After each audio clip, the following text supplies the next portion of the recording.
उत्तर प्रदेश के मुख्यमंत्री योगी आदित्यनाथ शुक्रवार को कैराना दौरे पर रहेंगे। मुख्यमंत्री के प्रस्तावित दौरे से पहले भाजपा के प्रदेश उपाध्यक्ष एवं पूर्व कैबिनेट मंत्री सुरेश राणा ने समाजवादी पार्टी पर तीखा हमला बोला। कार्यक्रम की तैयारियों का जायजा लेने पहुंचे सुरेश राणा ने कहा कि सपा सरकार के समय कैराना गुंडागर्दी और पलायन के लिए जाना जाता था। व्यापारी, महिलाएं और आम नागरिक भय के माहौल में जीने को मजबूर थे, लेकिन आज योगी सरकार में कानून व्यवस्था पूरी तरह मजबूत हुई है और प्रदेश में विकास की नई तस्वीर दिखाई दे रही है। उन्होंने कहा कि मुख्यमंत्री योगी आदित्यनाथ के नेतृत्व में कैराना ही नहीं बल्कि पूरे उत्तर प्रदेश में सुरक्षा और विकास दोनों को प्राथमिकता मिली है। शामली जैसे छोटे जिले में 6 राष्ट्रीय राजमार्ग, मेडिकल कॉलेज, निर्माणाधीन पीएनसी कैंप सहित हजारों करोड़ रुपए की विकास परियोजनाएं चल रही हैं। सुरेश राणा ने कहा कि यह सब मुख्यमंत्री योगी आदित्यनाथ के नेतृत्व और सरकार की नीतियों का परिणाम है।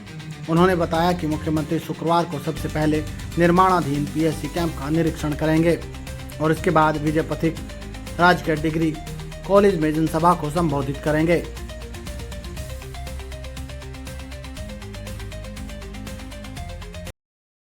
सर, मुख्यमंत्री जी आ रहे हैं, क्या प्रोग्राम रहेगा और क्या क्या तैयारियां हैं? कैराना में उत्तर प्रदेश के लोकप्रिय, यशस्वी, कर्मशील, विकासशील माननीय मुख्यमंत्री योगी आदित्यनाथ जी का कल आगमन है और सभी लोग बहुत उत्साहित हैं पूरे जनपद के अंदर।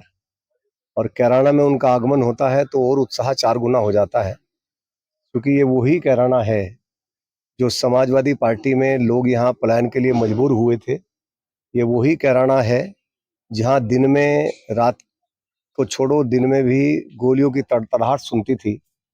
व्यापारियों के साथ फिरौती, छिनैती, हत्याएं, मजबूर होकर के पलायन, वो सब कैराना ने अपनी आंखों से देखा है। आज कैराना विकास की बहुत तेज गति पकड़े हुए है। आज शामली जो पलायन के लिए पहचाना जाता था, आज वो शामली पूरे हिंदुस्तान में उद्योग के लिए पहचाना जा रहा है। और यदि इस पहचान को बदलने का काम किया है तो आदरणीय नरेंद्र मोदी जी की प्रेरणा से उत्तर प्रदेश के यशस्वी मुख्यमंत्री योगी आदित्यनाथ जी ने किया है। और वो कैराना में आ रहे हैं तो जन जन के अंदर जोश है, जन जन के अंदर उत्साह है। यहाँ बहुत सारे विकास के काम हुए हैं। उन विकास के कामों का उद्घाटन करने के लिए, नए कामों की समीक्षा करने के लिए कैराना में ही बहुत बड़ा पीएससी का एक सेंटर बना है। लोगों की सुरक्षा को सुनिश्चित करने के लिए यहाँ बहुत बड़ा एक सेंटर आदरणीय योगी आदित्यनाथ जी ने दिया है। अन्य भी बहुत सारे काम शामली के विकास के हुए हैं। तो मैं कह सकता हूं कि शामली पलक पावड़े बिछा करके माननीय मुख्यमंत्री जी के स्वागत के लिए तैयार। 2027 का संकल्प है। आदरणीय मुख्यमंत्री जी लगातार, आपने देखा होगा, पूरे 9 वर्षों का कार्यकाल लगातार जनपदों के दौरे पर है और एक एक जनपद में उनके 15-15, 20-20, 25-25 दौरे हुए। एक जमाना था मुख्यमंत्री 5-5 साल का कार्यकाल पूरा कर लेते थे, लेकिन उत्तर प्रदेश के सब जनपदों के दर्शन नहीं कर पाते थे। ये भारतीय जनता पार्टी की डबल इंजन की सरकार का जमाना है। यशस्वी मुख्यमंत्री योगी आदित्यनाथ जी ने एक एक जिले में कई दर्जन बार दौरा करके योजनाओं की समीक्षा, योजनाओं के क्रियान्वयन की चिंता और बड़ी बड़ी योजनाएं देने का काम किया है। उसी का परिणाम है ये। मैं समझता हूं कि सौभाग्यशाली जिला है कि जिसमें 6 नेशनल हाईवे बन रहे हैं, पीएससी कैंप बन रहा है, यहाँ स्टेडियम बन रहा है, यहाँ बहुत बड़ी पुलिस लाइन बन रही है, शानदार कलेक्ट्रेट की बिल्डिंग बन रही है, यहाँ मेडिकल कॉलेज बना है, यहाँ नया जिला अस्पताल बना है, 400 केवी का बिजली घर आया है।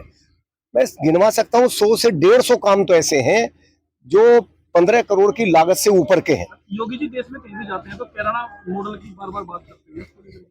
नहीं, मैंने बोला कि कैराना के अंदर जो पलायन था, कैराना के ऊपर जो एक विकास का संकट था और कैराना के लोग दहशत में रहते थे। कैराना में बच्चियां स्कूल नहीं जा पाती थी, सामने बोर्ड लगा रहता था, गुंडों से, सुहादों से डर लगता है। यहाँ का व्यापारी बदमाशों से डर के पलायन कर रहा था, चूंकि व्यापारी की दिन दहाड़े हत्या हो रही थी। उस कैराना को एक सुशासन देने का काम, एक बेहतरीन कानून व्यवस्था देने का काम और उस कैराना को विकास के मॉडल में टॉप पर लाने का काम किया है। तो आदरणीय योगी आदित्यनाथ जी ने किया है, माननीय मुख्यमंत्री जी ने किया है। इसलिए पूरे कैराना में उनके आगमन को लेकर के भारी उत्साह है। कैराना